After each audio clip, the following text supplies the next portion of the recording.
Buenos días, iniciamos una nueva edición en CNC Matinal. Se hizo pública la convocatoria para la elección de la nueva mesa directiva del Congreso de la República. El plazo vence este viernes 25. Sobre ello le vamos a contar a lo largo del noticiero. Mi nombre es Karina Aliaga y los invito a ver juntos los titulares del día. Comisión investigadora del caso Orellana recibió a testigos agraviados por red de corrupción. También citó para agosto a 2 congresistas y un parlamentario andino. Bancada de Perú Posible tiene un nuevo integrante. Se trata del congresista Yehude Simón Munaru.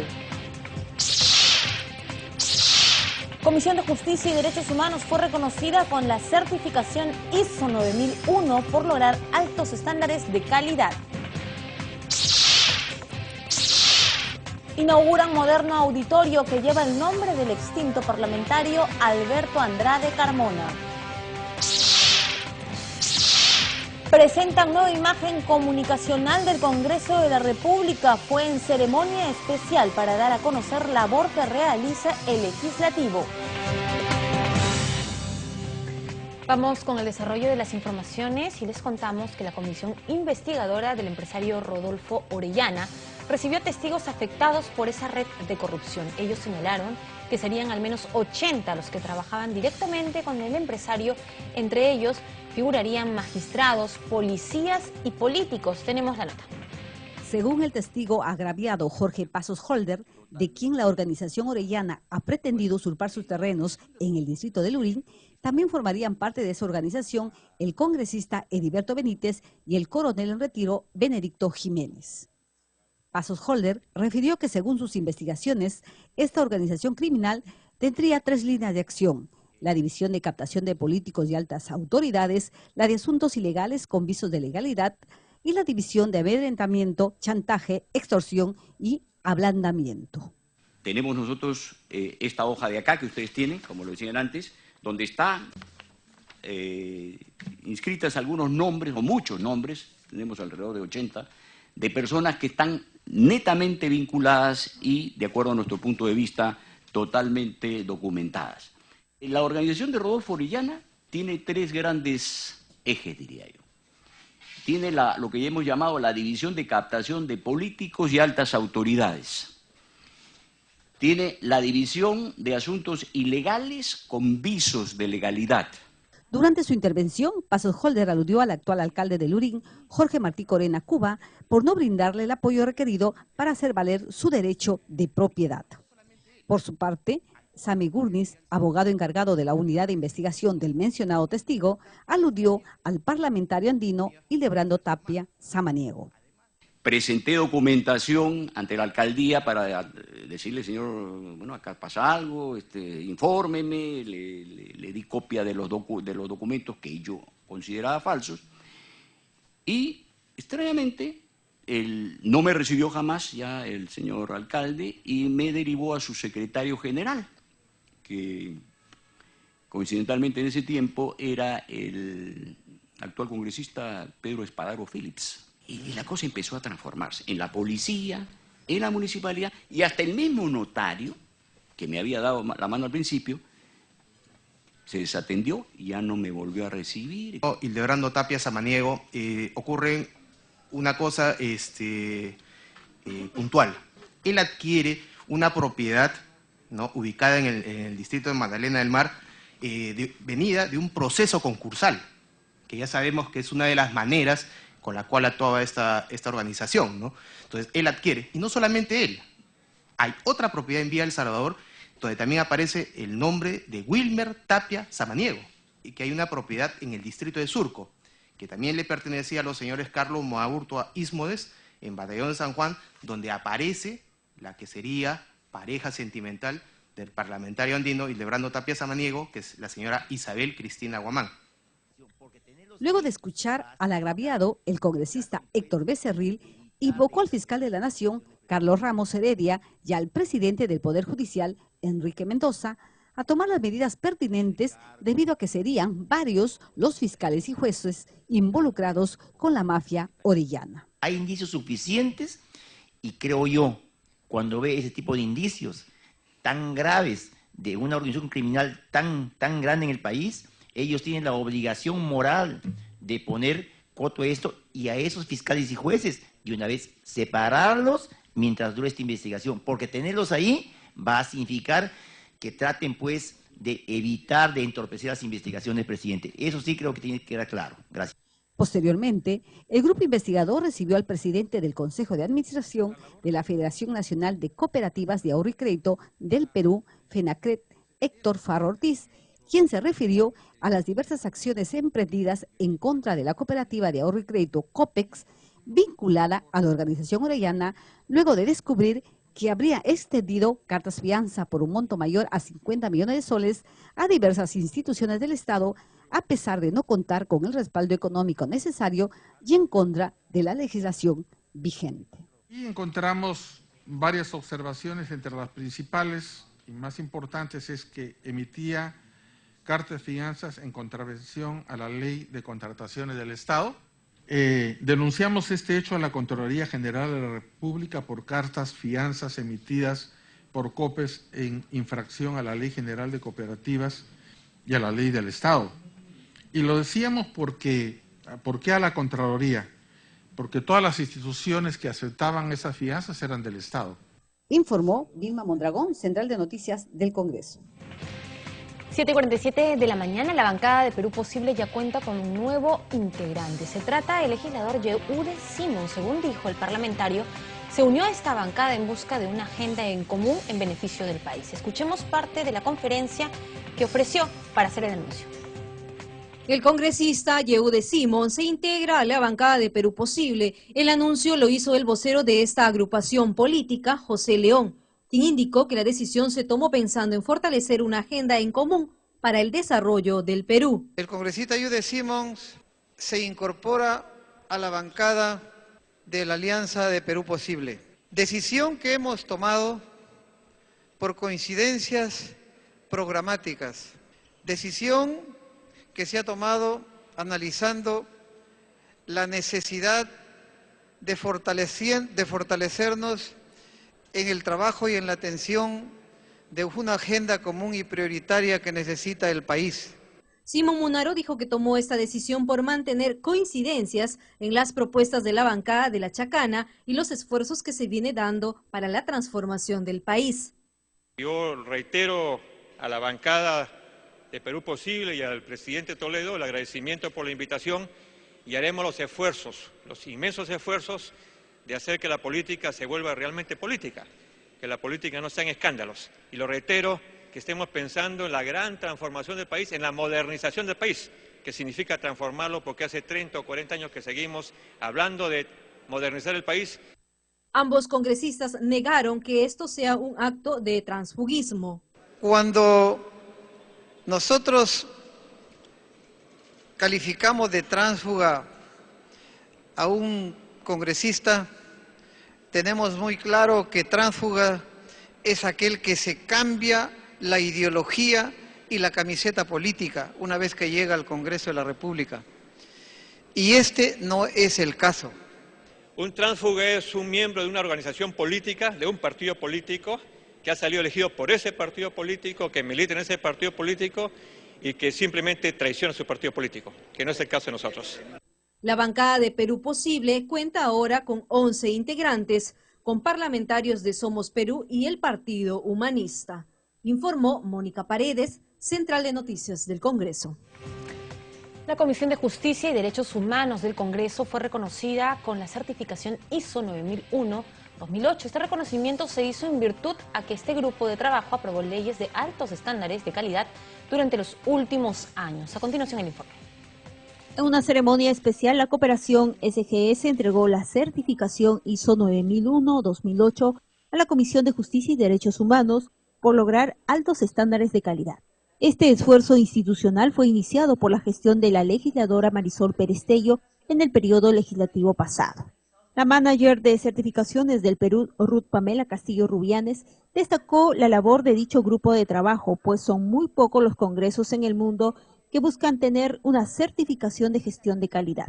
Esta es una norma internacional se audita lo mismo aquí y en cualquier parte del mundo. Nosotros tenemos procesos estandarizados y toda esa experiencia ahora va a formar parte de esta comisión y, como lo decía anteriormente el presidente de la comisión, el objetivo final es tener clientes satisfechos, es tener procesos estandarizados y es tener resultados, que es lo importante, ¿no? Creemos que seguramente después de esta buena experiencia algunas otras comisiones van a seguir este ejemplo. Tras recibir la distinción, el presidente de la Comisión de Justicia, Juan Carlos Segure, dijo que este primer paso debe ser replicado a nivel institucional, tanto en las comisiones ordinarias como en las áreas administrativas del Parlamento Nacional. Estamos demostrando que el Congreso de la República sí puede tener altos estándares de calidad, sí puede tener sistemas de gestión de la calidad debidamente certificadas y comprobadas, no solo desde el punto de vista cualitativo, que es el que hoy tenemos el honor de recibir la certificación, sino también desde el punto de vista cuantitativo. Por su parte, la parlamentaria Marisol Pérez Tello explicó que el esfuerzo de conseguir una certificación ISO se inició en el seno de la bancada del PPC-APP, que estableció una agenda clara con proyectos analizados por la sociedad civil, los colegios profesionales y las universidades, entre otras instituciones.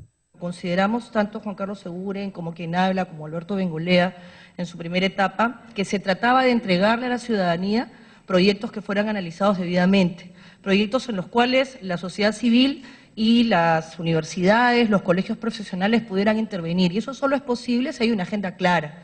En el evento también participó el director del programa Buen Gobierno y Reforma del Estado, Hartmut Paulsen, informó Cecilia Malpartida, Central de Noticias del Congreso.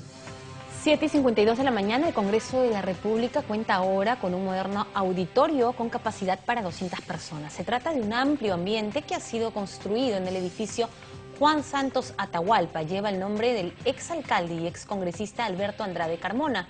Veamos parte de la ceremonia.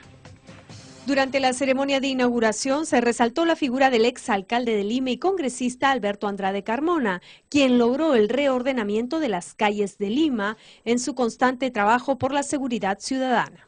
Uno de los retos que le pusieron a Alberto cuando era alcalde de Lima, le dijeron: mira, si tú logras sacar los ambulantes de un lado de la avenida Bancay, date por bien servido y vas a hacer una extraordinaria gestión. Gracias a lo que él hizo, hoy día hemos podido entrar y llegar con facilidad, sin muchos tropiezos, a este local, porque si no, esto ya estaría lleno de ambulantes.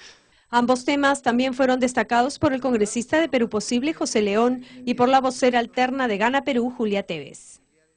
Alberto Andrade, para mí, es un hombre de ejemplo, de iniciativa. Aun cuando no llegaba a la ciudad de Lima, estaba yo en la ciudad del Cusco. Y era una de las figuras a quien yo admiraba por el punche que le ponía a su fuerza, a su partido político, Somos Perú. Quien también resaltó las cualidades del fundador de Somos Perú fue el alcalde de Miraflores, Jorge Muñoz. Creo que es un justo reconocimiento a un gran peruano, a una persona que adesentó la política, que trabajó muchísimo por hacer de Miraflores primero y después Lima ciudades ejemplares.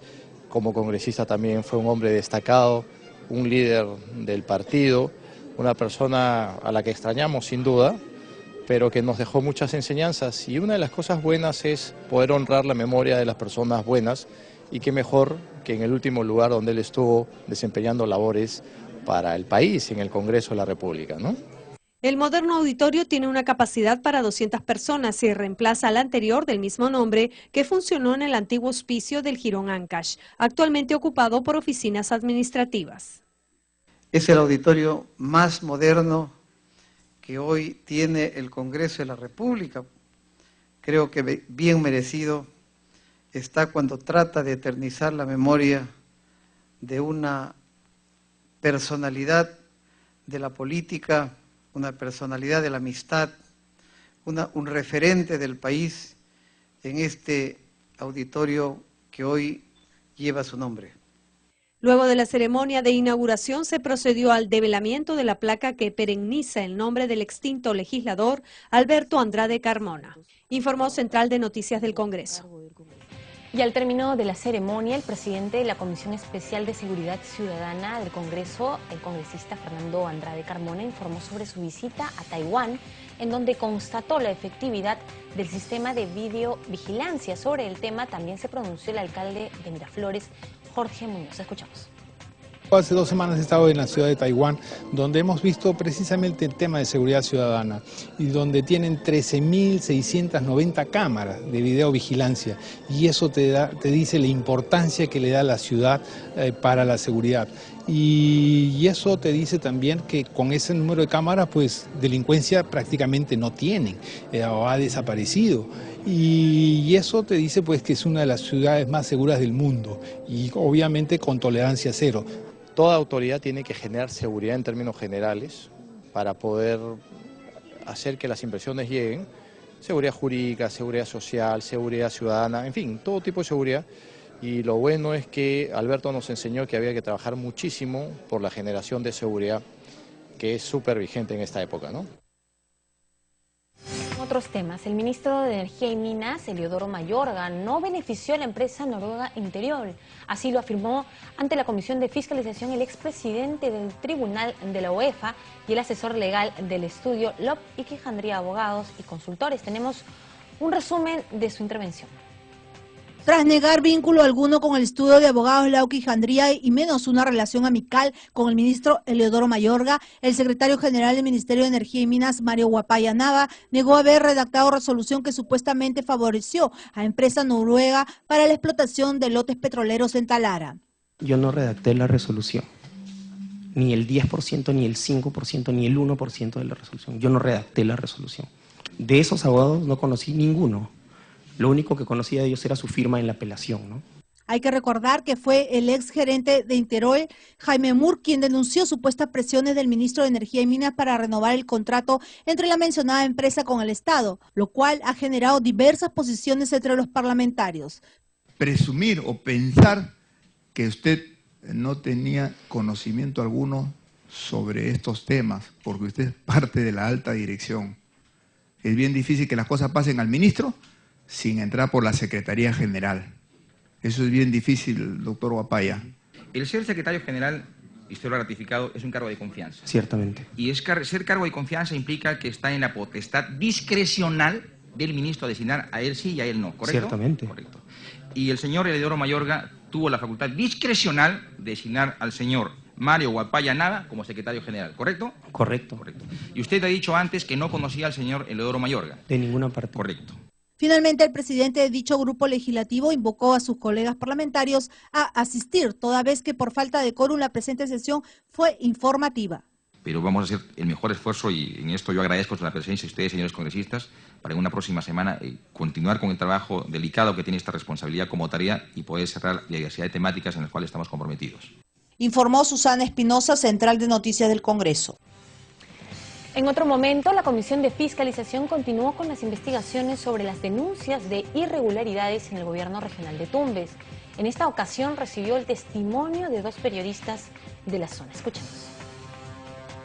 La Comisión de Fiscalización y Contraloría recibió el testimonio de la periodista Úrsula Pinedo Bravo y Juan José Martínez Albinés, quienes brindaron importantes testimonios respecto a los actos de corrupción que se habrían cometido en el gobierno regional de Tumbes bajo la presidencia del ahora prófugo Gerardo Viñas. En Tumbes hay esa sensación de impunidad, porque nosotros no creemos, sinceramente, como periodistas se lo digo, de que el señor Gerardo Viñas haya actuado solo, ha tenido brazos de poder, y ese es el Ministerio Público. El caso AIJ, por el caso de los pasajes, está siendo investigado desde el 2011. Y se han demorado más de 3 años para siquiera instalar la audiencia de control y la acusación. Al respecto, el presidente de la comisión, Vicente Ceballos, anunció que la Unidad de Inteligencia Financiera hizo llegar al grupo investigador el informe respectivo y que próximamente se invitará al superintendente adjunto, Sergio Espinosa, para que explique el contenido de ese documento.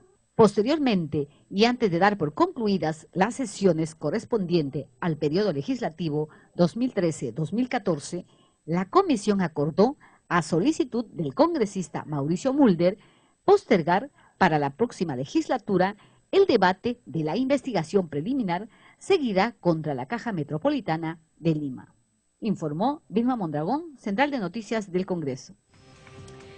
Vamos con otras informaciones, una serie de proyectos de ley significativos, así como una labor importante de control y fiscalización realizó la Comisión de Transportes y Comunicaciones. A continuación, veamos un resumen que hemos preparado para ustedes.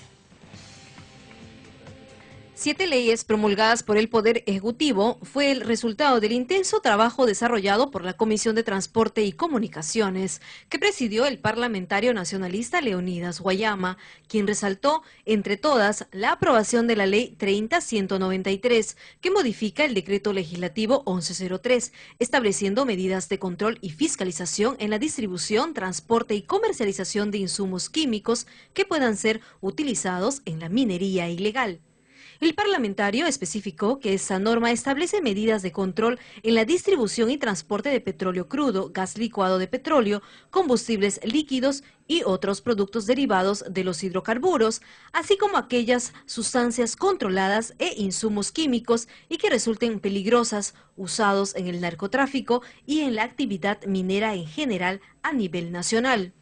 Otra iniciativa legislativa aprobada en la Comisión de Transportes fue la que cubre el déficit de 14.000 antenas de telefonía celular en el Perú y que modifica la Ley 29022, referida al fortalecimiento de la expansión de infraestructura móvil en nuestro país.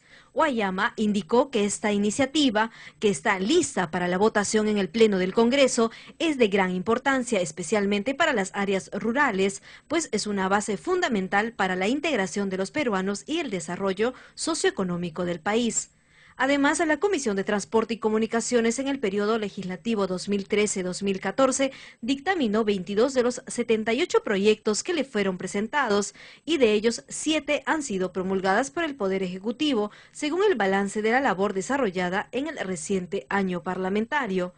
Asimismo, efectuó 24 sesiones ordinarias y 2 extraordinarias. Igualmente, 22 funcionarios entre ministros, viceministros, directores y autoridades fueron invitados a sustentar propuestas para la aprobación de proyectos de ley.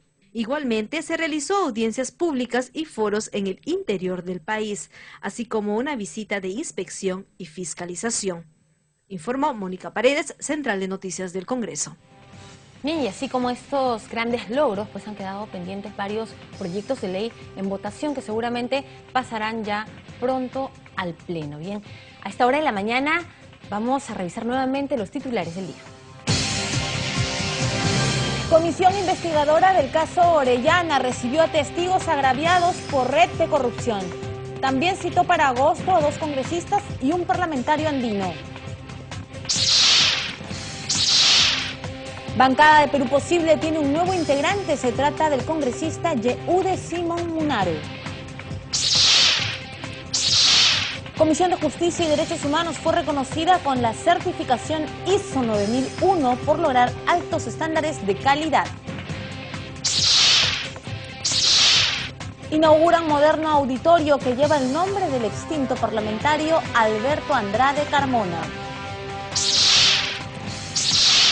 Presentan nueva imagen comunicacional del Congreso de la República. Fue en ceremonia especial para dar a conocer la labor que realiza el Legislativo.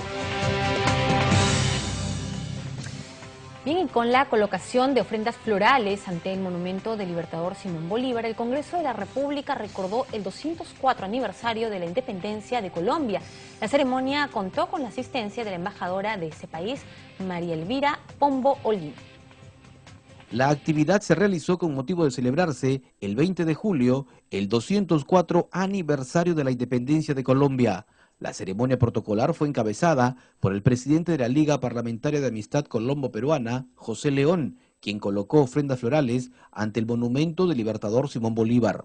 En tanto, una delegación militar rindió los honores a las autoridades diplomáticas asistentes, encabezadas por la embajadora de Colombia en el Perú, María Elvira Pombo Holguín, quien agradeció el saludo. Para nosotros estar aquí en el Perú, en el Congreso de la República, significa un enorme prestigio que podamos celebrar juntos este 204 aniversario de la independencia de la República de Colombia. Que nos permite prácticamente 2 siglos de relaciones ininterrumpidas con este gran país.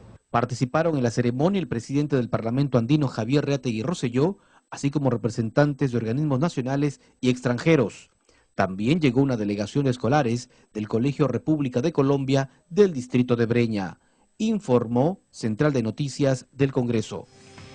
Y el congresista Víctor Isla invitó a la población a participar de la Semana Turística en Yurimaguas, que se realizará del 5 al 15 de agosto. Se trata de la fiesta patronal de la Virgen de las Nieves 2014. Es la reunión a la que van a asistir representantes del Club de Yurimaguas, Municipalidad de Alto Amazonas y autoridades de la región Loreto. Con música, baile y alegría se realizó el lanzamiento de la 20ª Semana Turística de Yurimaguas. El congresista Víctor Isla señaló que esta celebración permitirá reafirmar nuestra identidad cultural y generará mayor turismo.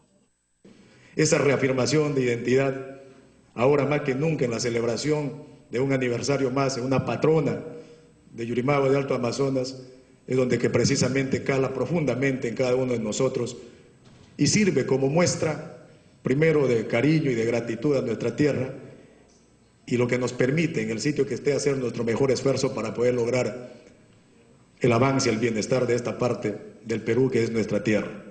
Recordó que cuando fue presidente del Congreso, impulsó la ley de demarcación y organización territorial de la provincia de Alto Amazonas y de sus 6 distritos.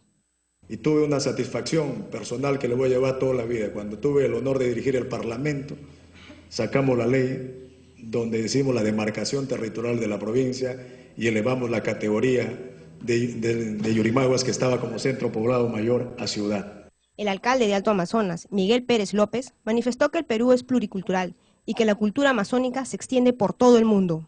Cada vez la cultura amazónica se va haciendo presente también, no solamente en nuestra Amazonía, sino también en nuestro país. Quizás antes quizás no se podía ver las costumbres de nuestro pueblo, las costumbres de nuestra Amazonía en Lima. Muy pocas veces se veía, pero cada vez la cultura amazónica, las costumbres amazónicas no solamente van llegando a la capital del Perú, sino se va extendiendo a otras partes del mundo. Se realizaron presentaciones de danzas típicas de los higos de la selva, en la que participó la congresista Carla Scheffer, y se degustaron deliciosos platos típicos de la Amazonía, como el rico juane y la bebida afrodisíaca cocona, informó Roxana Mogollón, Central de Noticias del Congreso. A continuación, nuestro bloque, el Congreso a su servicio, sepa cómo puede acceder al Museo de la Inquisición.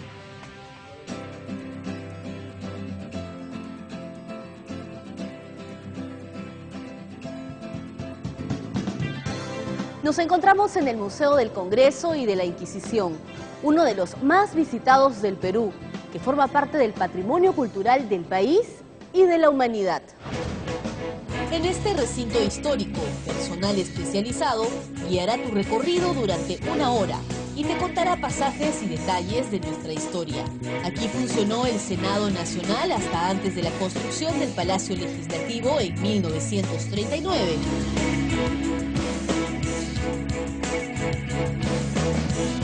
En estos ambientes se reunían los miembros del primer Congreso Constituyente. Los visitantes indagan sobre la historia y el funcionamiento del Poder Legislativo, el quehacer parlamentario. Pero esta también fue la sede durante 2 siglos y medio de una de las instituciones más discutidas de la historia, el Tribunal de la Santa Inquisición. En estos ambientes también funcionó la Biblioteca Pública de la Cámara de Diputados. Desde su inauguración como museo en 1968, más de 7 millones de visitantes nacionales y extranjeros han recorrido sus instalaciones, buscando descubrir la historia del Parlamento y los secretos del Tribunal de la Santa Inquisición.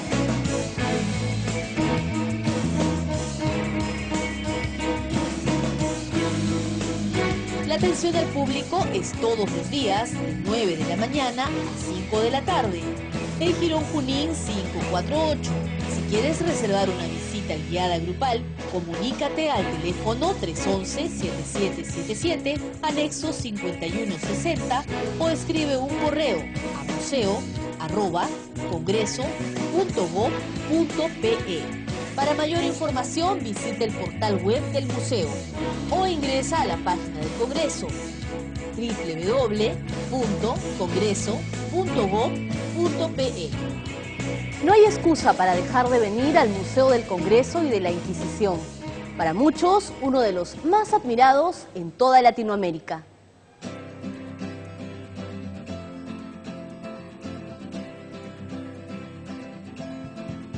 Ocho y 11 de la mañana, hacemos la primera pausa en CNC Matinal. Antes, les comentamos que ya está la pregunta del día en nuestra cuenta de Twitter.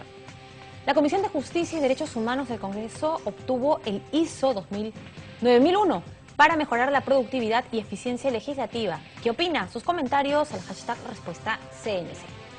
Bien, hacemos una pausa y regresamos con más información. Nos dejamos antes con la agenda legislativa.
Retomamos la información en CNC Matinal y con la finalidad de analizar la posibilidad de convertir el aeródromo de Mazamari en aeropuerto comercial.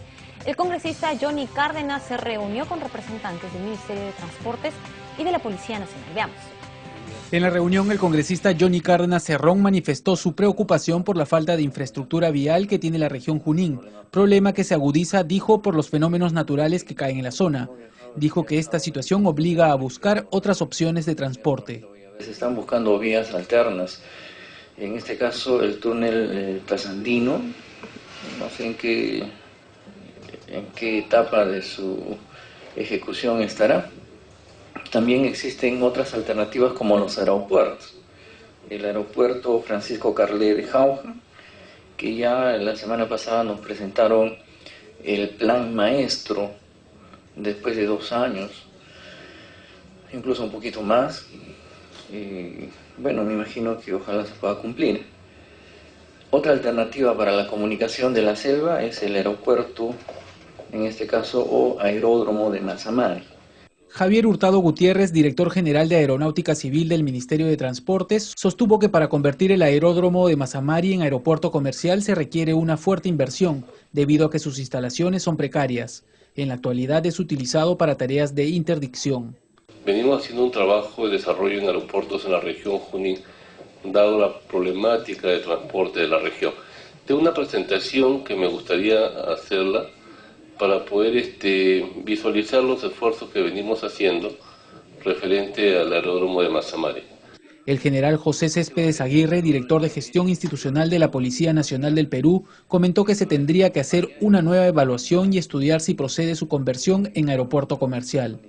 En tanto, Ivana Yaque Martínez, de Proinversión, dijo que desconocía la existencia de algún proyecto de desarrollo o de la suscripción de un posible convenio con el sector privado, relacionado con el aeródromo de Mazamari y de Jauja. No, este aeródromo, en efecto, en virtud de un convenio del año 1998, está a cargo del Ministerio de Transportes y Comunicaciones. Y en este convenio, con una duración de 30 años, se indica que al cabo de los 15 años, cualquiera de las partes podría solicitar la resolución del convenio. Quiero indicar en este momento que el tema de la transferencia no era conocido por el Comando de la Policía Nacional. En la reunión se dio a conocer que el aeródromo de Mazamari se encuentra en proceso de transferencia al gobierno regional de Junín desde el año 2008, junto con otros 18 terminales aéreos, pero se niega a recibirlo por problemas económicos. Informó Central de Noticias del Congreso. El personal del Congreso participó de la Conferencia Internacional sobre el Control Jurisdiccional de los Actos del Parlamento. El evento que contó con la participación de la Universidad Complutense de Madrid y la Universidad Católica. Veamos el informe. Promover el fortalecimiento de las competencias del personal del Parlamento Nacional como parte del Plan Estratégico Institucional del Congreso es el compromiso del presidente del primer poder del Estado, Freddy Otárola. Así lo señaló el doctor Alfonso Adriancén, jefe del Gabinete de Asesores de la Presidencia del Congreso de la República, en la Conferencia Internacional Control Jurisdiccional de los Actos del Parlamento. Sus objetivos resultan concordantes con los contenidos en el proyecto del Plan Estratégico Institucional del Congreso, como son desarrollar capacidades al personal para la adecuada implementación de procedimientos pertinentes a la gestión parlamentaria. La primera exposición estuvo a cargo de la doctora Piedad García Escudero Márquez, catedrática de la Universidad Complutense de Madrid, quien se refirió al control constitucional de las leyes. En cuanto a la producción legislativa, dijo que la cantidad no significa calidad y explicó los efectos nocivos que tuvo la llamada ley ómnibus. No es fácil que llegue a ser realidad en ningún país un control constitucional de la calidad de la ley y del ordenamiento coherente, de la coherencia del ordenamiento.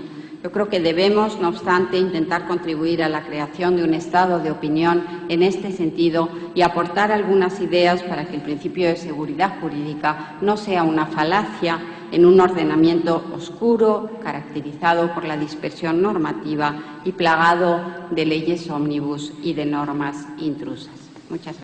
En la inauguración estuvo presente la directora del Centro de Educación Continua de la Pontificia Universidad Católica del Perú, Ana Velasco Lozada, y el director del Instituto de Derecho Parlamentario de la Universidad Complutense de Madrid, Alfonso Fernández Miranda Campoamor, quien opinó que el fortalecimiento de la democracia redundará en la legitimidad del Congreso. Lo que dota de dignidad a la decisión parlamentaria es que la decisión está tomada por una mayoría libremente formada.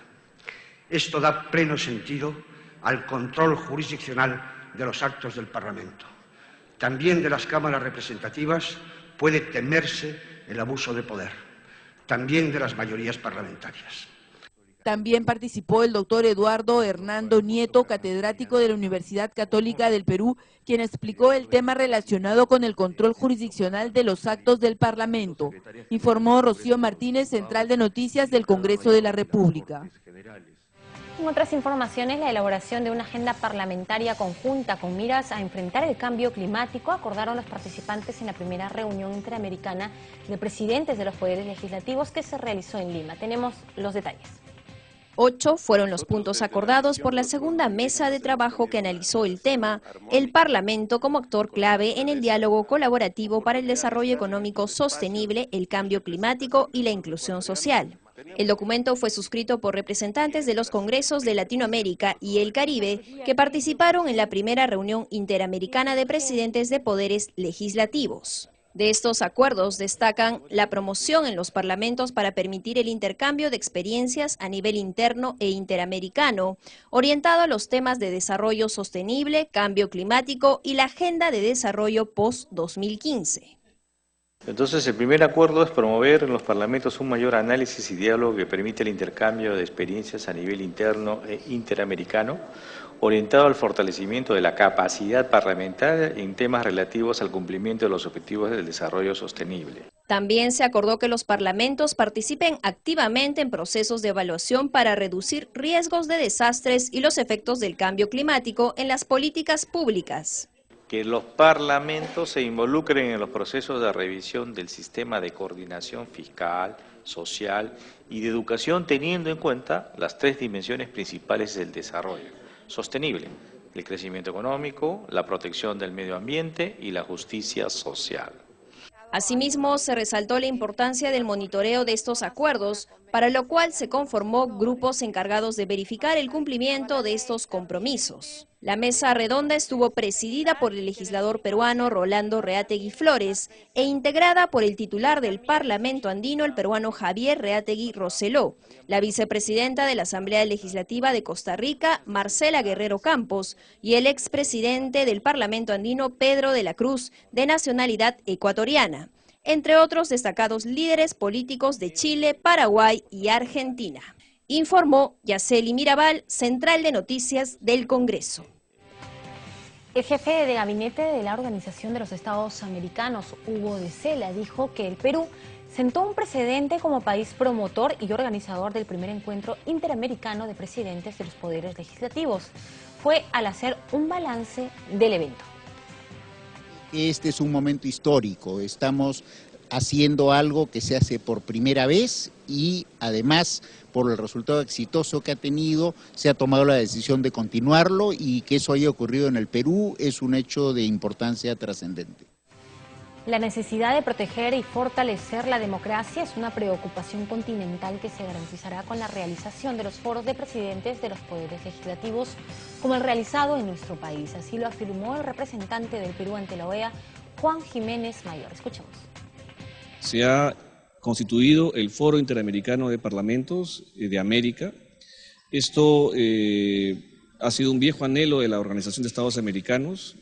Por mucho tiempo se buscó constituir un órgano de los parlamentos de América y lo hemos logrado aquí en Lima. Creo que el esfuerzo de los funcionarios, del presidente del Congreso, Freddy Otárola, que han tenido a su cargo la responsabilidad de esta reunión, hoy día estamos muy satisfechos de que podamos ofrecer al continente la creación de este foro. El próximo año se va a realizar una actividad similar en Chile, ha sido la posición de la delegación chilena, y creo que esto abre un escenario importante. Mucho se critica a la OEA, ¿no?, de falta de funcionalidad, de que la democracia en algunos países está cuestionada, pero entonces lo que estamos tratando de hacer es involucrar a los parlamentos como una voz alternativa o complementaria que pueda servir justamente para tener presencia parlamentaria en la OEA. La primera reunión interamericana de presidentes de los poderes legislativos sirvió para elaborar una agenda común a fin de mejorar la eficiencia e imagen de los parlamentos en relación con sus representados. Así fue catalogado el evento por el diputado dominicano José Luis Cosme. Escuchamos.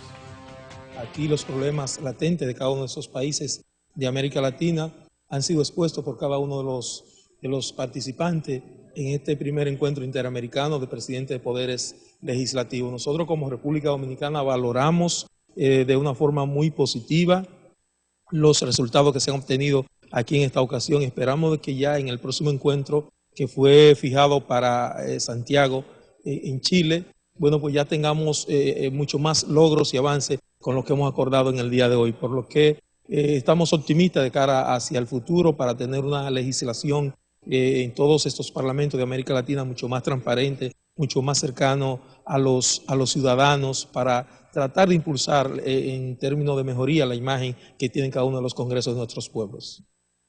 La doctora María Barón, coordinadora de la Red Latinoamericana por la Transparencia Legislativa, resaltó la importancia de promover parlamentos transparentes en su labor legislativa a fin de enfrentar flagelos comunes como la corrupción. A continuación, la entrevista que le concedió nuestra compañera Rocío Martínez. Aquí los problemas latentes de cada uno de esos países de América Latina han sido expuestos por cada uno de los participantes en este primer encuentro interamericano Latinoamericana por la Transparencia Legislativa le concedió a nuestra compañera Rocío Martínez. Se habló sobre la importancia de promover parlamentos transparentes en su labor legislativa, esto a fin de enfrentar flagelos comunes como la corrupción. Bien, vamos a ver el video.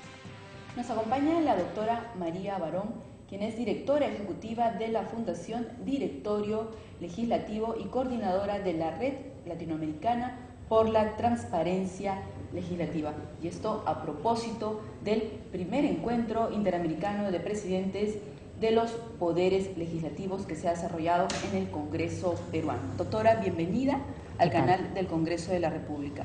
Hemos estado participando en una conferencia muy interesante, muy importante, relacionada a la imagen que se tiene sobre los congresos a nivel interamericano, que es un tema común a varios países. ¿Cuál es su lectura sobre esta situación que es común a varios? Es común en América Latina y en todo el mundo en general que los políticos y los representantes tienen baja credibilidad y tanto lo mismo las instituciones. Ahora, nosotros como Red Latinoamericana por la Transparencia Legislativa quizás trabajamos más en relación a no la percepción de los congresos, sino concretamente qué temas deberían avanzar los congresos, que en consecuencia podrían... Exactamente.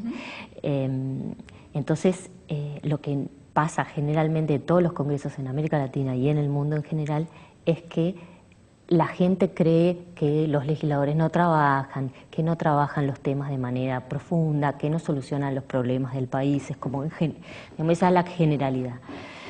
Nosotros desde nuestra red lo que hacemos es tratar de hecho armamos un índice de transparencia legislativa, que es exactamente un poco derribar la percepción y tratar de trabajar con los congresos de manera concreta, con los temas que efectivamente cada uno de esos congresos no fue avanzando a lo largo del tiempo. Entonces hay una medición, que la primera fue en el 2012, en donde se midieron 5 países solamente, porque en ese momento la red tenía 5 países, y ahora en septiembre va a salir la segunda medición en donde están medidos 20 países, 11 países, 20 organizaciones. Entonces ahí cada organización de cada país puede ir a su congreso con el papel de la medición y puede decir, te falta esta normativa o esta ya la tienes y tienes que empezar a avanzar sobre la aplicación de esa normativa, o dice que sí está aplicada y en realidad no, por esto y por esto. Entonces ahí creemos nosotros, se trabaja de manera más concreta. Y por ejemplo, esta medición dio lugar a varios acuerdos entre sociedad civil y congresos para trabajo conjunto. Un poco lo que decía Gerardo Tábara hoy a la mañana, es que las organizaciones de la sociedad civil están siempre un poco con el dedo para arriba, ¿no? Y los congresos con el dedo para abajo. Ellos publican información que la sociedad civil no es la que pide y la sociedad civil pide información que los congresos no publican. Entonces se genera como un diálogo de sordos, al final, en donde no hay comunicación. Y la idea es, bueno, los congresos no son Dios, la sociedad civil tampoco, ¿por qué no trabajamos en forma conjunta y armamos algo que satisfaga medianamente a todos? Entonces, este índice que te contaba... ¿Se puede lograr algo común para realidades distintas? Porque los países tienen cada cual su propia realidad, ¿verdad? Sí, vos decís... Sin embargo, coinciden en que la aceptación de los congresos... Exacto, pero coinciden también en las evaluaciones, por decirlo de un modo, por parte de la sociedad civil. En general, todas las sociedades civiles de todos los países de América Latina creen que sus congresos no trabajan bien el tema transparencia.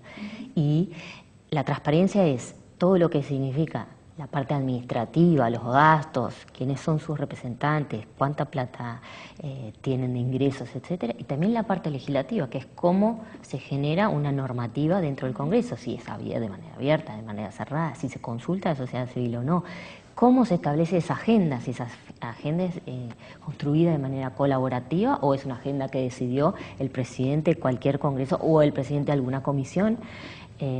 Entonces, esta es un poco el debate, ¿no? Esa apertura que se necesita también de parte de la sociedad civil, porque con el dedito para arriba no vamos a ningún lado, y por otro lado, por parte de los gobiernos. Sí se podría trabajar, yo creo, y creo que es un poco el objetivo de nuestra red, que se trabaje de manera colaborativa y que el uso de la tecnología y de los medios no solo dé lugar a la misma comunicación que se tenía antes, el mismo tipo de comunicación que se tenía hace 50 años, porque hay muchos representantes que utilizan las redes sociales de manera estática.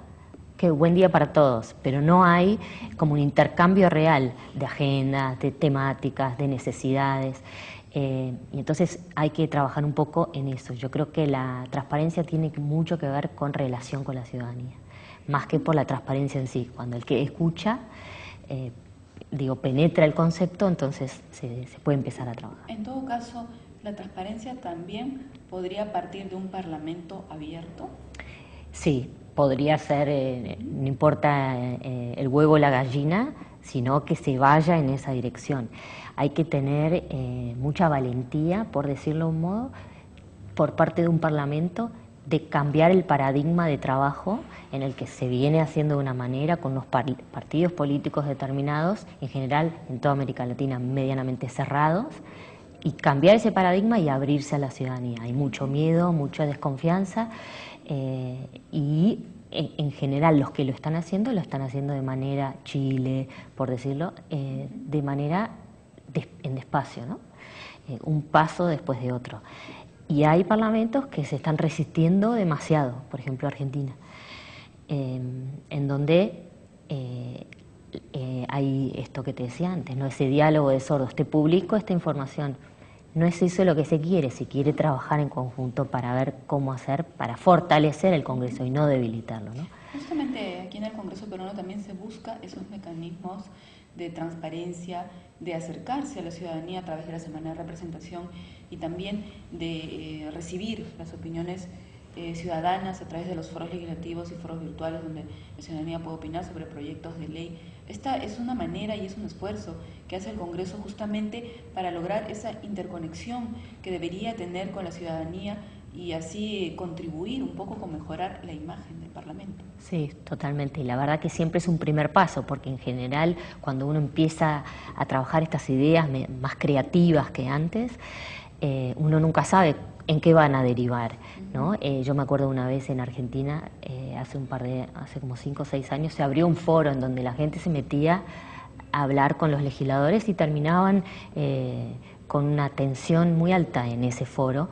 y nos sirvió finalmente para poder hablar sobre el contenido de alguna normativa. Entonces yo creo que estas iniciativas, que son varias, las que está iniciando Perú, van en esa dirección, ¿no? En esa dirección de más colaborativa y más participativa, para que finalmente lo que surja de esta institución sea algo que resuelva los problemas de la gente que vive en Perú. Bien, hablemos un poco del tema de la corrupción, que es un tema también que afecta a varios países y es un tema que en definitiva no está vinculado con la transparencia. ¿Cómo se ven afectados justamente los parlamentos por este tema de corrupción? Bueno, los parlamentos yo te diría que son un órgano clave para poder luchar con la corrupción, justamente porque son los que pueden establecer las reglas para que la corrupción sea dinamitada, por decirlo. Y en ese sentido tienen un rol muy relevante, ¿no? Eso es un aspecto. Después hay otros aspectos que tienen que ver con esto que hablábamos antes, ¿no? Con la relación con la ciudadanía. Esa relación yo creo que fortalece la lucha contra la corrupción al establecer como reglas de relacionamiento que prevengan eso, ¿no? Así que, y después obviamente todo lo que tiene que ver con los tratados internacionales en donde los congresos tienen un rol muy relevante en la ratificación. Pero y también en algunos de los parlamentos de América Latina tienen esas prerrogativas de comisiones investigadoras en donde se avanza mucho en algunos aspectos, ¿no? Así que me parece que o sea, si hay un órgano en cada uno de nuestros países relevante para la lucha contra la corrupción, son los parlamentos y muchas de esas herramientas quizás hoy no están siendo debidamente utilizadas de manera tan profunda como podrían, ¿no? En todo caso, la transparencia parte del propio Congreso de crear sus propios mecanismos de transparencia y a la vez de demostrar que se quiere luchar contra ese flagelo como una forma de que la ciudadanía vea y cambie su percepción y tenga una mejor información con respecto a qué es lo que está haciendo sus autoridades para solucionar este problema que afecta a todos. De hecho, lo que siempre hablamos con los colegas de América Latina es cuando un parlamento quiere trabajar sobre la corrupción de cada uno de los países, primeramente tiene que trabajar o limpiar sus cámaras para adentro, ¿no? Y eso es un trabajo enorme y muchas veces lo que sucede es que se quedan en esa tarea y no pueden avanzar en la otra, ¿no? En la de para adentro y no pueden trabajar para afuera. Entonces es un trabajo muy arduo en donde se necesita cambiar paradigmas y crear mucha confianza y es algo que en nuestros países, en América Latina, en general no están tan acostumbrados y llegó el momento de tener que empezar a avanzar en ese sentido. ¿Verdad? Sí.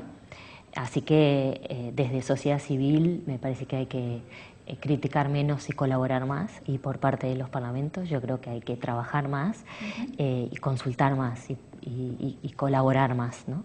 Y en estos temas que son comunes a varios países, ¿Cuál sería su opinión justamente sobre este primer encuentro interamericano de presidentes de poderes legislativos que se está desarrollando o que se desarrolla en el Congreso y que ha tenido la iniciativa del propio Congreso peruano junto con la OEA de juntarlos para analizar problemas comunes y buscar soluciones también para una mejor perspectiva hacia adelante en comunidad, ¿no?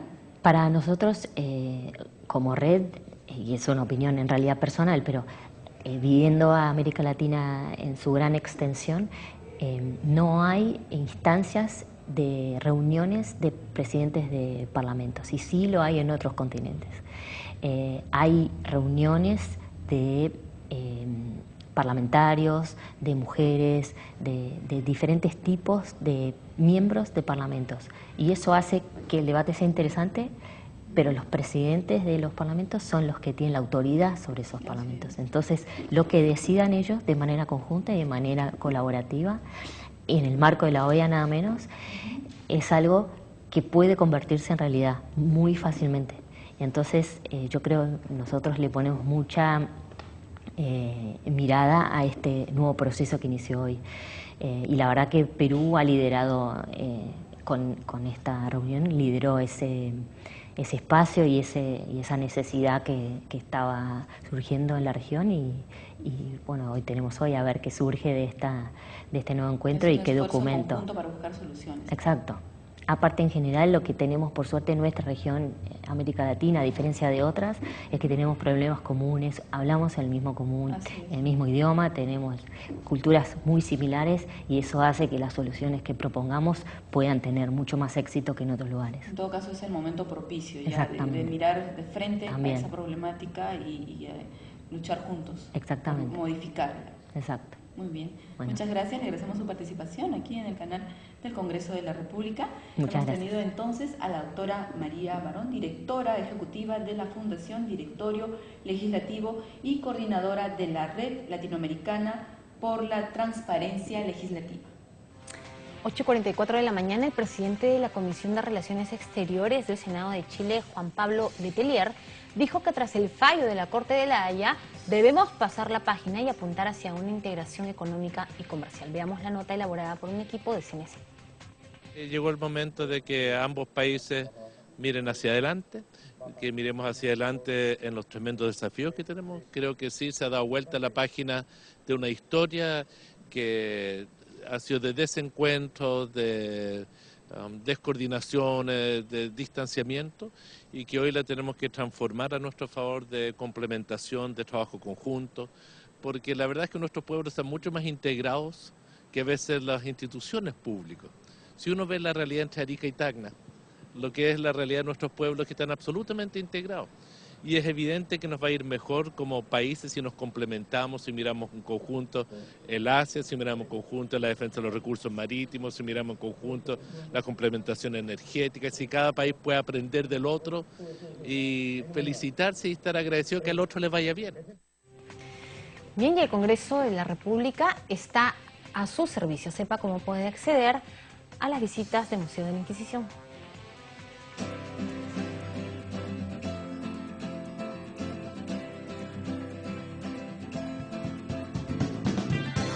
Nos encontramos en el Museo del Congreso y de la Inquisición, uno de los más visitados del Perú, que forma parte del patrimonio cultural del país y de la humanidad. En este recinto histórico, personal especializado guiará tu recorrido durante 1 hora y te contará pasajes y detalles de nuestra historia. Aquí funcionó el Senado Nacional hasta antes de la construcción del Palacio Legislativo en 1939.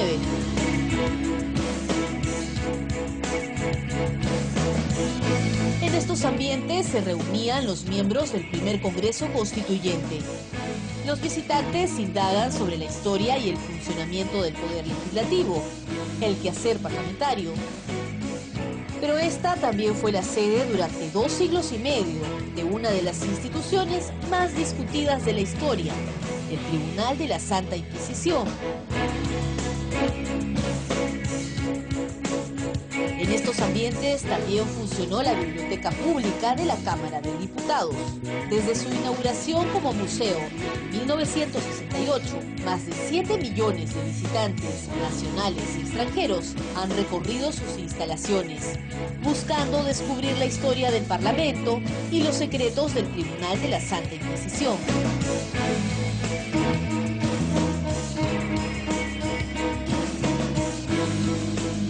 La atención al público es todos los días, de 9 de la mañana a 5 de la tarde. En Girón Junín 548.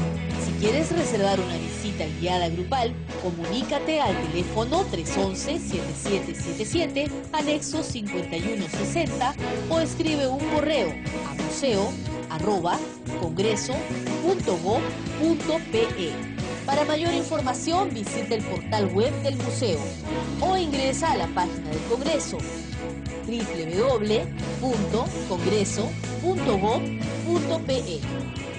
No hay excusa para dejar de venir al Museo del Congreso y de la Inquisición. Para muchos, uno de los más admirados en toda Latinoamérica.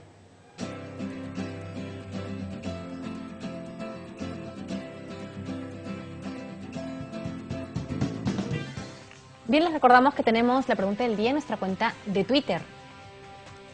La Comisión de Justicia y Derechos Humanos del Congreso obtuvo el ISO 9001 para mejorar la productividad y eficiencia legislativa. ¿Qué opina? Sus comentarios al hashtag Respuesta CNC. Hacemos una pausa y regresamos con más información en CNC Matinal. Los dejamos antes con la agenda legislativa.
De la mañana, en una ceremonia especial, se presentó la nueva propuesta para mejorar la comunicación e imagen del Congreso de la República, cuya finalidad es lograr un mayor acercamiento con la ciudadanía y dar a conocer la labor que realiza el Parlamento. Veamos el informe. Tengo que empezar agradeciendo la confianza y el encargo del presidente Otárola y de la mesa directiva para trabajar una propuesta dirigida a fortalecer la imagen del Congreso Nacional, la percepción que se tiene de nuestra institución. Se ha desarrollado la reforma de lo que será la nueva Oficina de Comunicación del Congreso, bajo los actuales conceptos de gestión de la imagen institucional, reformulando asimismo la capacidad de establecer políticas y dictar estrategias como responsabilidad propia de un órgano interno especializado en la comunicación global corporativa. De igual forma, se ha desarrollado el primer manual de uso de la identidad visual del Congreso de la República. Ya han podido ver por ahí algunos logotipos, algunas banderolas, señalética incluida, con las líneas maestras que definen la imagen de la institución a través de las diferentes comunicaciones gráficas que realiza el Congreso, pero esta vez con un criterio estandarizado.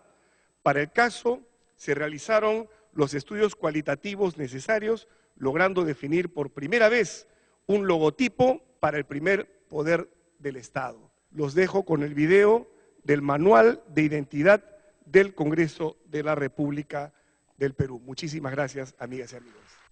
Te presentamos el Manual del Uso de la Identidad Visual del Congreso de la República. Su objetivo principal es orientar el cuidado de una imagen unificada con especificaciones y normas que regulan las comunicaciones gráficas de la institución. Con el uso correcto de esta herramienta, se logrará definir y preservar la identidad visual del Congreso, aumentando su grado de posicionamiento y recordación simbólica. Ha sido desarrollado con criterios de diseño profesional técnicamente planteados. La expresidenta de Costa Rica, Laura Chinchilla, destacó los acuerdos en materia de inclusión social obtenidos durante la primera cumbre interamericana de presidentes de los poderes legislativos, que se realizó en Lima, y también felicitó al Congreso peruano por la organización del evento. Veamos la entrevista exclusiva que brindó a nuestro canal. Muchas gracias, compañeros en estudio, y como ocasión de este primer encuentro interamericano de presidentes de poderes legislativos, tenemos el placer de estar acompañados de la expresidenta de la República de Costa Rica, la señora Laura Chinchilla, a quien agradecemos por su tiempo, por estar con nosotros en esta oportunidad y poder conversar sobre temas que conciernen a este evento parlamentario internacional y también, ¿por qué no?, a los logros de su gestión. Bueno, todos ya sabemos que es una reconocida politóloga y política costarricense, ¿por qué no decirlo? Pues la primera mujer costarricense elegida para ese cargo desde que se permitió el voto femenino en 1949 y la quinta mujer en América Latina en ser elegida presidente. Yo quiero preguntarle, porque usted ha destacado el tema de la seguridad ciudadana y un reto que quizás es el más importante en la región para los parlamentos y para los gobiernos, el enfrentar el crimen organizado. ¿Cómo lo hizo usted? Sí, sin lugar a dudas, y bueno, muchas gracias ciertamente por la oportunidad de conversar con ustedes a través de este espacio con ocasión de la cumbre que ha convocado el señor presidente del Parlamento de Perú. La inseguridad ciudadana es uno de los grandes desafíos que tienen al frente las naciones de la América Latina y muy particularmente el enfrentar el crimen organizado, la criminalidad organizada transnacional. No hay una respuesta sencilla. Y quizás es el principal problema que a veces cometen algunos de los gobiernos, creyendo que solamente, por ejemplo, con acción policial o solamente con pasar leyes se va a solucionar el problema. El abordaje que intentamos en Costa Rica fue un abordaje bastante integral, en donde no solamente tratamos de modernizar legislación, ciertamente, de fortalecer todo lo que son los flujos de información a través de una inteligencia que trabaje más oportunamente para prevenir la comisión de cierto tipo de ilícitos, sino que también fue clave y fue vital la coordinación interinstitucional, es decir, un papel mucho más consistente, coordinado entre jueces, fiscales y policías.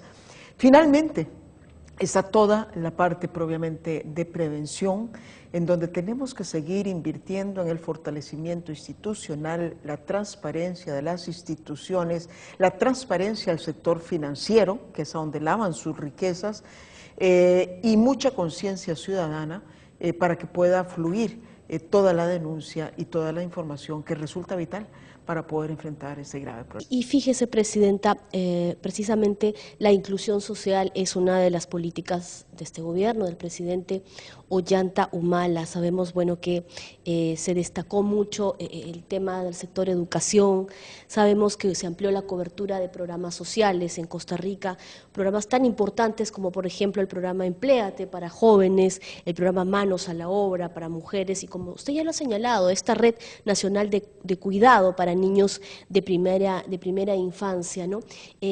Esto, nosotros también aquí en nuestro país, nuestro gobierno está implementando este tipo de programas sociales, pero ¿cuál es la importancia para usted, que ya lo ha puesto en práctica, de el crecimiento, tener un desarrollo sostenible, un desarrollo económico sostenible que tenga en cuenta a la persona humana, que tenga en cuenta al ciudadano? Claro.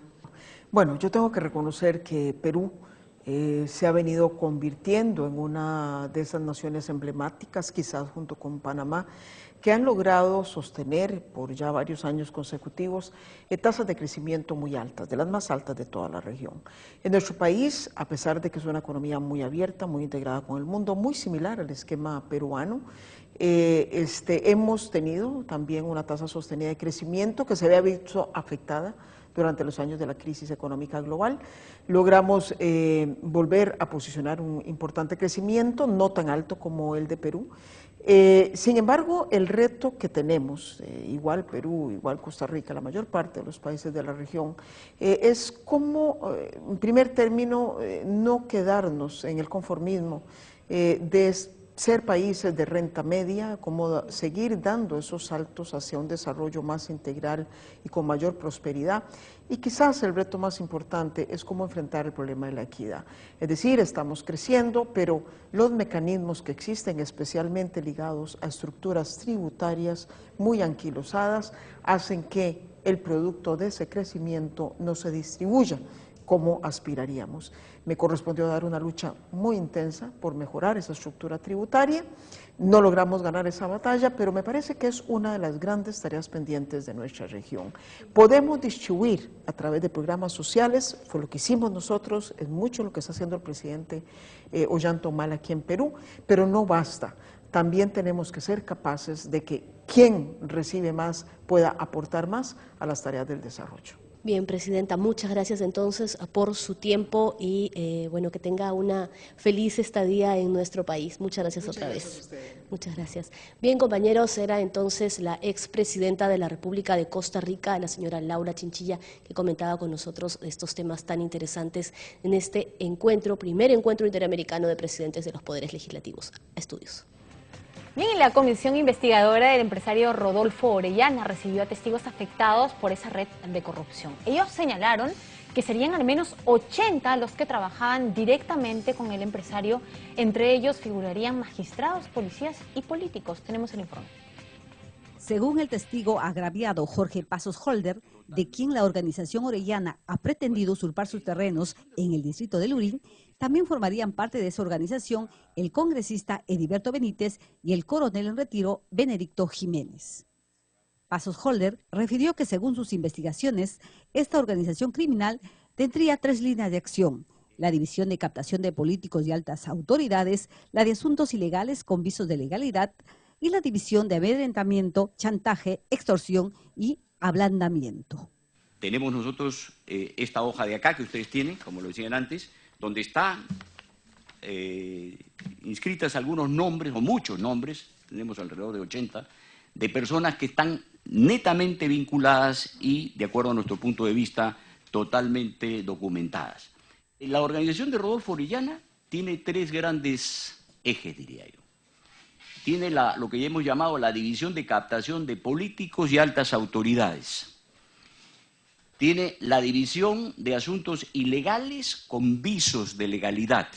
Durante su intervención, Pasos Holder aludió al actual alcalde de Lurín, Jorge Martí Corena Cuba, por no brindarle el apoyo requerido para hacer valer su derecho de propiedad. Por su parte, Sami Gurnis, abogado encargado de la unidad de investigación del mencionado testigo, aludió al parlamentario andino Hildebrando Tapia Samaniego.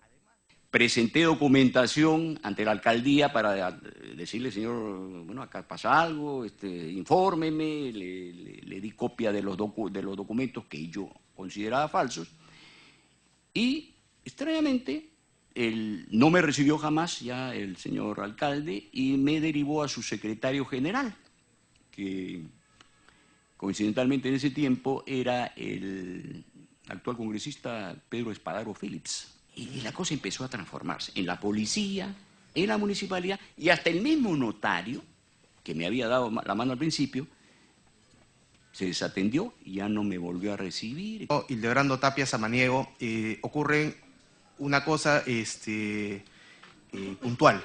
Él adquiere una propiedad, ¿no?, ubicada en el distrito de Magdalena del Mar, venida de un proceso concursal, que ya sabemos que es una de las maneras con la cual actuaba esta organización, ¿no? Entonces, él adquiere, y no solamente él, hay otra propiedad en Villa El Salvador, donde también aparece el nombre de Wilmer Tapia Samaniego, y que hay una propiedad en el distrito de Surco, que también le pertenecía a los señores Carlos Moaburtua Ismodes, en Batallón San Juan, donde aparece la que sería pareja sentimental del parlamentario andino Hildebrando Tapia Samaniego, que es la señora Isabel Cristina Guamán. Luego de escuchar al agraviado, el congresista Héctor Becerril invocó al fiscal de la Nación, Carlos Ramos Heredia, y al presidente del Poder Judicial, Enrique Mendoza, a tomar las medidas pertinentes debido a que serían varios los fiscales y jueces involucrados con la mafia orellana. Hay indicios suficientes y creo yo, cuando ve ese tipo de indicios tan graves de una organización criminal tan grande en el país, ellos tienen la obligación moral de poner coto a esto y a esos fiscales y jueces y una vez separarlos mientras dure esta investigación, porque tenerlos ahí va a significar que traten pues de evitar, de entorpecer las investigaciones, presidente. Eso sí creo que tiene que quedar claro. Gracias. Posteriormente, el grupo investigador recibió al presidente del Consejo de Administración de la Federación Nacional de Cooperativas de Ahorro y Crédito del Perú, FENACRED, Héctor Farro Ortiz, quien se refirió a las diversas acciones emprendidas en contra de la cooperativa de ahorro y crédito COPEX, vinculada a la organización orellana, luego de descubrir que habría extendido cartas fianza por un monto mayor a 50 millones de soles a diversas instituciones del Estado, a pesar de no contar con el respaldo económico necesario y en contra de la legislación vigente. Y encontramos varias observaciones, entre las principales y más importantes es que emitía cartas fianzas en contravención a la Ley de Contrataciones del Estado. Denunciamos este hecho a la Contraloría General de la República por cartas fianzas emitidas por COPEX en infracción a la Ley General de Cooperativas y a la Ley del Estado. Y lo decíamos porque, ¿por qué a la Contraloría? Porque todas las instituciones que aceptaban esas fianzas eran del Estado. Informó Vilma Mondragón, Central de Noticias. Vamos a dar lectura a los comentarios de nuestros televidentes respecto a la pregunta del día en nuestra cuenta de Twitter. La Comisión de Justicia y Derechos Humanos del Congreso obtuvo el ISO 9001 para mejorar la productividad y eficiencia legislativa. ¿Qué opina? Ariana Abad comenta, es un gran avance que se haya obtenido esta certificación. Juan Jolosa responde, veamos lo que lograremos con eso. Raúl Valareso comenta, espero que se dé en todas las comisiones y se mejore la calidad de leyes. Fiorella Flores nos dice, no, solamente las comisiones deben tener el ISO, sino sus integrantes. Marisol Vargas también opina, la idea no es que existan más, sino mejores. Avi también comenta y nos dice, importante esfuerzo que permite identificar procesos, mejorándolos continuamente. Ahora a mantener la certificación. Bien, y con estos comentarios nos despedimos. Gracias por acompañarnos. Nos reencontramos mañana muy temprano. Los dejamos antes con los titulares del día. Comisión investigadora del caso Orellana recibió a testigos agraviados por red de corrupción. También citó para agosto a 2 congresistas y un parlamentario andino. Bancada de Perú Posible tiene un nuevo integrante, se trata del congresista Yehude Simón Munaru. Comisión de Justicia y Derechos Humanos fue reconocida con la certificación ISO 9001 por lograr altos estándares de calidad.